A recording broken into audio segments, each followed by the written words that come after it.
Ladies and gentlemen, dear panelists, it's now my privilege just to say goodbye to you and to make some concluding remarks. In the past 3 days, we talked about future economic systems, and it was a journey, an excursion to a very complex matter, and at least we tried. We tried to make a review and to try to make some type of forecast. But as with all projects are never ever perfect. But we went, according to I'm by training a medical doctor, we made some progress and gained some knowledge for something which is important for us in the coming years and decades. And there are a few things I really learned, or basically it's one thing which I can divide in 5 drivers. Future economic systems cannot be viewed in isolation, and they have a purpose. And the students defined it quite rightly. I think it was on the first day, economic system must have a benefit for everybody. And I think this should be a very guiding principle. And when it comes to development or advancing economic systems which benefit all in the 21st century, we must do this with a very diversified view, with a broad mind.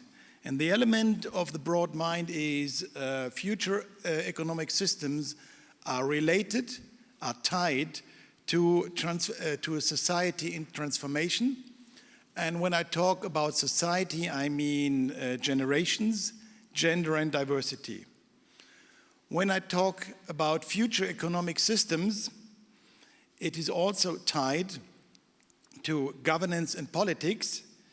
So we have to rethink the way our governance and politics is organized in the future, and we had good views on this, good inspirations, and as well what are the appropriate regulations and not over-regulations. Then there's a third dimension, which is slightly tied to society and transformation, is when we talk about future economic systems, we have to take into account the topic of migration, how to integrate people we don't know today, and when it comes to economic systems of the future, how to make people which we don't know today make part or make them productive elements, members of our societies.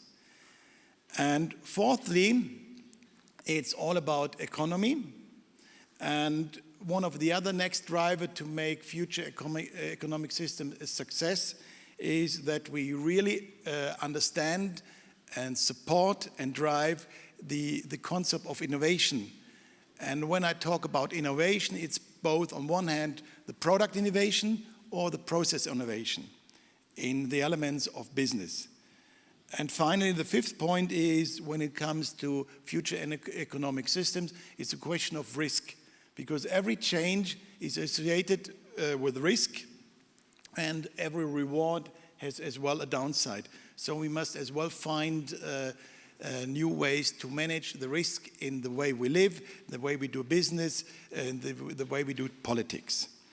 And having said this, and it's a little bit subjective, these are the key learnings from my side, what I concluded from these wonderful 3 days with a lot of inspirations.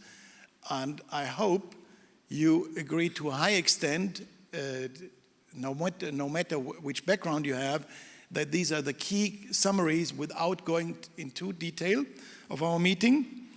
And having said this, once again, I thank everybody who contributed to the success of this meeting, this dialogue, either with hard work to organize or with contributions, either in talks, discussion, or whatever contributions.